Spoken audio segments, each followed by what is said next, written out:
We are joined now by lead singer of the script, Danny O'Donoghue. Danny, morning. Good morning, how are you? A little bit weary, you were just telling us. I think I'm road ridden at the minute. Yeah, we just got back from the States. We've been over there supporting Pink on our stadium tour. Wow. Which has been, for the reaction so far has been phenomenal.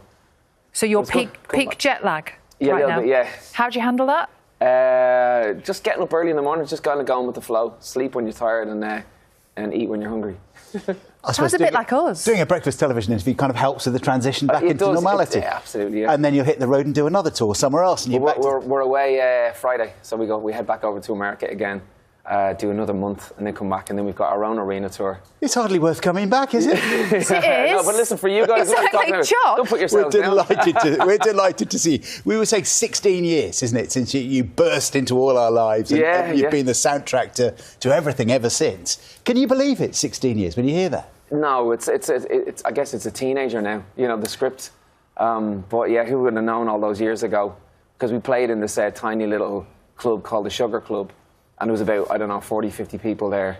And here we are, 17 years later, played stadiums, supported the likes of U2 and Paul McCartney, and sitting on billions of streams. I'm like, where did it all go wrong? I know. Do you sometimes pinch yourself a bit and think, from where we started to here, and all the amazing stuff that's happened? Yeah, for sure. I mean, you pinch yourself. I mean, it's a rags to riches story. But then, obviously, last year was devastating. You know, we lost my best friend and our guitarist in the band, Mark.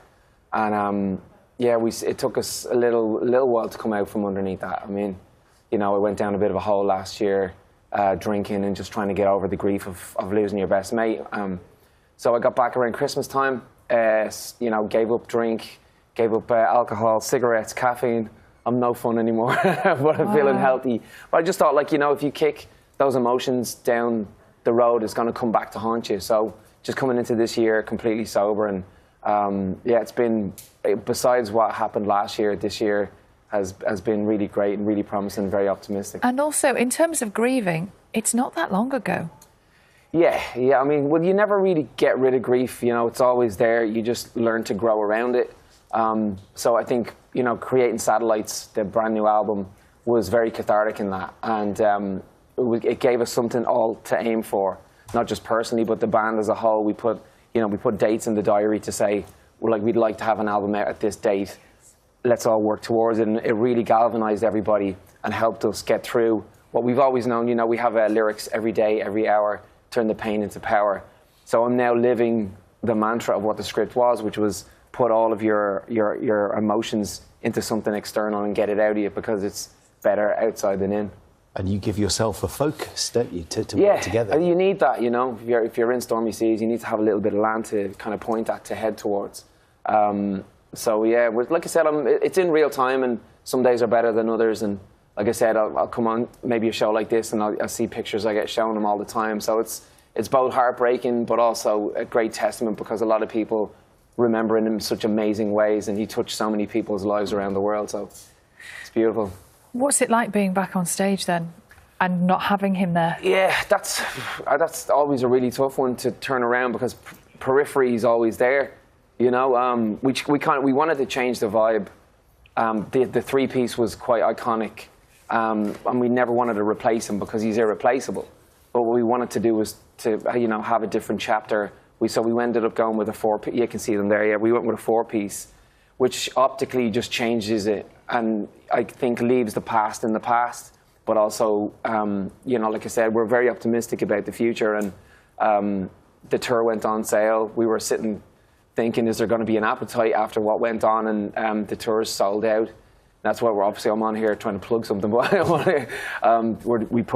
due to popular demand, we've got all these summer dates that are tickets go on sale 10 o'clock Saturday morning for as well. So we're enjoying probably one of the most successful parts in our career. It's such a shame he's not here to see it, but I know he's looking down. He's happy. And you know, he's still been such a part of that back catalogue we heard some of there. He's so much part of your musical legacy, and he's such a part of this album. You can kind of feel his influence and dedicated to it. 100%. Yeah. We dedicated the album to him. I mean, even on the front cover of the album, there's a hooded figure, which was the three original members of the band, and then him basically being the angel on the shoulder. You know, he's more kind of a taskmaster when we went into the studio, because he'd be the one always kind of pushing me on to write a better lyric or come up with a better melody. And yeah, he was in my head the whole entire process of writing the album, just saying, like, it's not good enough, get back into there, you know. Oh, that's good. But we, you know, like I said, at the end of the day, without him, there wouldn't have been the script. So he'll always be a part of this, I know. And how are you feeling now? Obviously healthier. Healthier, yeah. Like I said, times I like being busy, you know. So I appreciate you asking, you know. But I'm doing this publicly, so to grieve is one thing. I'm quite a private person, but because of the nature of what it is, I'm doing it publicly. So, you know, at different days, you feel differently. We really appreciate you coming in and talking so openly this morning to us. Yeah, no worries. And, it's always good to see you. Good luck with it all. And Satellite by the Script is out now. Tickets, as Danny was saying, for the new tour, available from this Saturday. So not all completely sold out. Tickets are available. We sold out the arena tour, and then we had to put on all these extra dates. So no, there's definitely tickets available for these dates. Brilliant. So Saturday morning, 10 o'clock, get by your computer. We've heard that somewhere before quite recently. Let's hope it's slightly easier. There's no dynamic pricing. Good.